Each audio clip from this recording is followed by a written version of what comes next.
bertanya tentang tadi bahwa kebahagiaan itu datang dari hati bukan dari rumah atau kekayaan. Tapi dalam realitanya kita bertemu dengan bahwa kebanyakan ibadah itu selalu diidentikan dengan ingin kaya, Pak.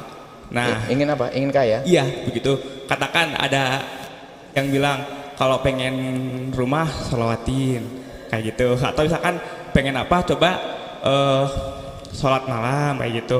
Nah, terus ada statement yang mengatakan jika kita beribadah hanya untuk kaya, apa bedanya ibadah dengan pesugihan?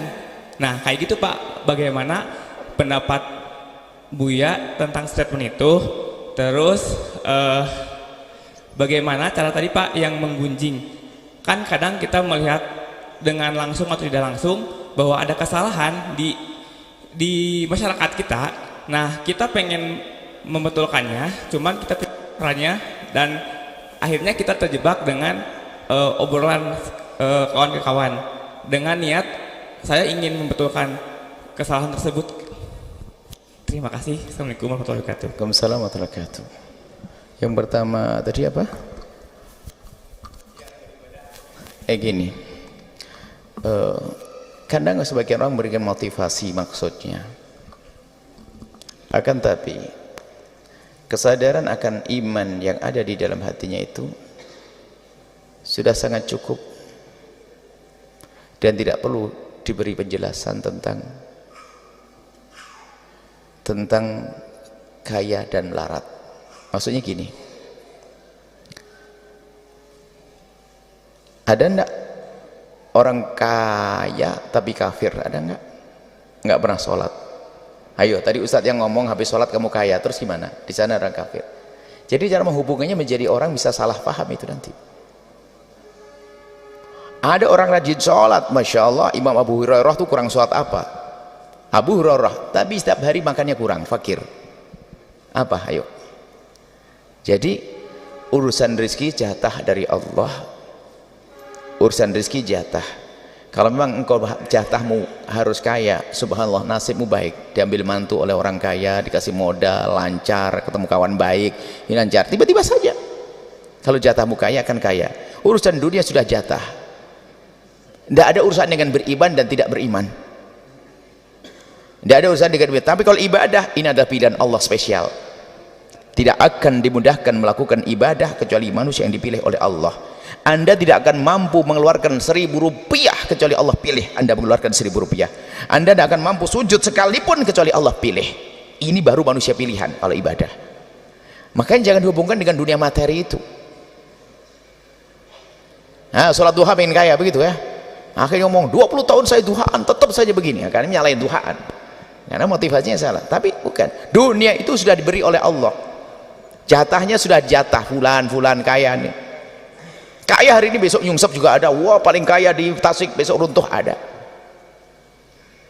Akan tapi urusan ibadah harus Anda yakinkan kepada siapapun ahli iman, Anda tidak akan. Anda datang ke sini pilihan Allah. Ada di tetangga rumah Anda barangkali kaya raya, pembantunya 6, dia tukang pijetnya sudah F3, nggak ada penyakit, nggak ada kerjaan, nggak bisa lo datang ke sini. Ada atau tidak kira-kira?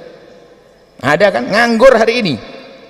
Tapi Anda ada yang sakit, demam, flu tadi, mau tiduran, tapi kenapa Anda datang ke sini? Dipilih oleh Allah. Ya kayak gitu itu. Jadi tidak ada, jangan hubung-hubungan dengan istilah kaya dan melarat. Orang kaya ada, jadi kaya melarat itu model hidup di dunia. Adapun di sorga ada orang kaya, ada orang melarat. Bahkan di sorga ada seorang raja, Raja Daud, Raja Sulaiman di sorga. Orang kaya Abdurrahman bin Auf di sorga. Orang melarat juga ada, Bilal bin Rabah, Abu Hurairah, fakir di sorga ada.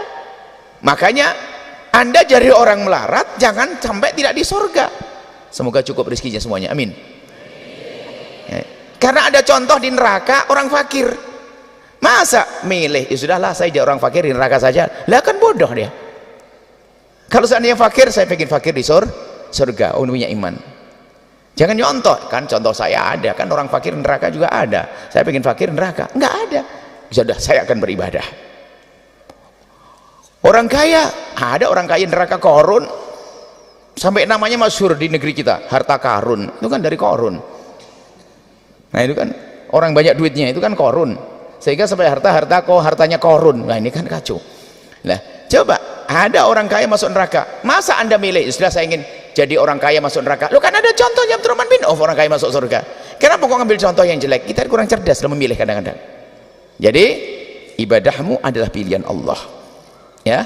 Jadi kalau ada orang melakukan ibadah-ibadah bukan harus hubung-hubungan dengan imbalan dunia seperti itu. Ada zikir biar kaya, zikir ini atau ngomong saya sudah zikir berkali-kali Ustaz enggak kaya-kaya sudah batal zikirnya, sak solatnya hilang nanti pada akhirnya. Akan tapi kalau dia diberikan kesadaran bahwasanya engkau tidak akan mampu melakukan salat kecuali karena dipilih oleh Allah, bangga dia. Banyak orang nggak bisa sholat padahal dia ngangkut semen tuh berkilo-kilo dan berdiri berjam-jam sholat, tapi sholat tegak tanpa menjinjing apapun di tangannya, tanpa mengunggi apapun di atas kepalanya, nggak mikul beban, nggak bisa, padahal sholat hanya 2 menit. Kenapa? Tidak dipilih oleh Allah ya kan? Tapi anda dipilih oleh Allah, ahli sholat semuanya. Baik, kemudian yang kedua apa tadi? Menggunjing nggak boleh dong, niat mengingatkan tidak boleh.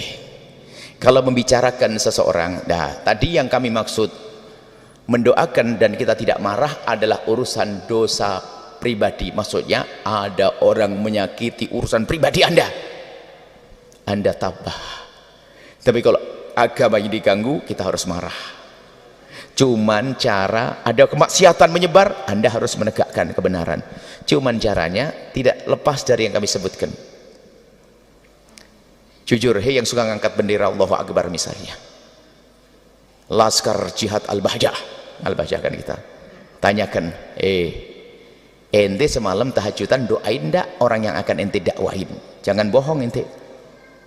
Palestina, ente keluar duit enggak sama doain enggak? Teriak tok hanya dipengen dibidik sama kamera, bohongan. Anda begini, kalau saya ingin benahi itu tetanggaku, Masya Allah, astagfirullahaladzim, ada juri tetanggaku, mungkin sebelum anda datang ke sana sudah anda tunggu 7 hari barangkali, bisa 40 hari, 7 hari. Selama 7 hari aku akan berdoa, ya Allah berikan petunjuk padanya Allah, sambil sedekah, sambil berdoa, ya Allah semoga tetanggaku dapat petunjuk, terus baru nanti anda datang ke dia untuk nasihati. Sekarang action toh, Allahu Akbar, Bismillah, jihad. Imam Husain sebelum ke perang Karbala nangis di malam hari. Baginda Nabi sebelum perang nangis dulu, berdoa dan berharap semoga peperangan tidak terjadi agar mereka masuk Islam semuanya. Sekarang nggak ingat Allah. Ada orang bicara Palestina teriak-teriak, namanya keluar 500.000 aja enggak, 1.000 aja enggak, action. Allahu Akbar, action. Nah bukan begitu. Jadi kalau ingin betul sah, anda kalau ingin nasihati saudara anda, mohon maaf ini kaget, bukan saudara, istri anda, anak anda, jangan mengandalkan kefasihan lisan anda. Ustadz berceramah, dahulukan ngadu kepada Allah. Sampai Ibn Mami mengatakan paling tidak sholat 2 rakaat. Sholat 2 rakaat untuk mendoakan orang yang akan kita nasihati. Yang ngasih petunjuk siapa? Allah. Yang ngasih petunjuk siapa? Allah, bukan kita. Makanya lihat, indah kan? Kalau anda ingin menasihati tetangga melakukan kemungkaran bersama, kita doakan bersama, ya Allah kita doain tetangga ini semoga Allah berikan hidayah dan sebagainya.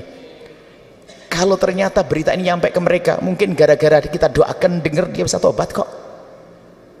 Sok petentang-peteng dasar tuh, terkutuk tuh, sampah masyarakat, neraka ada di sini. Mana menyentuh hati? Apakah begitu dakwah Rasulullah? Nggak ada. Tolong yang semangat tuh harus pakai kesejukan dulu. Pernahkah anda menangis di malam hari mendoakan tetangga yang mabuk itu?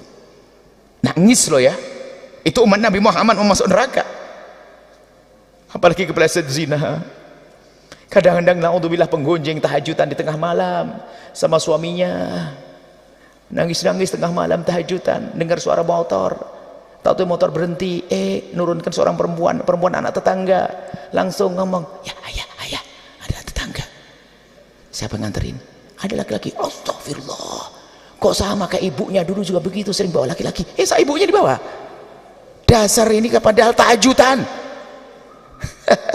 Hati kotor. Kalau anda ingin amar ma'ruf nahi mungkar, jangan lupa Yang memberi petunjuk adalah Allah. Ngadulah kepada Allah. Biarpun esok harus perang, itu syaratnya Anda sudah ngadu kepada Allah dulu atau belum. Doakan dengan panjatan doa kebaikan agar Anda terbebas daripada hawa nafsu. Seperti itu insyaallah. Bismillah. Sahabat Al-Bahjah TV, setelah menyaksikan video ini, jangan lupa bersolawat kepada baginda Nabi Muhammad.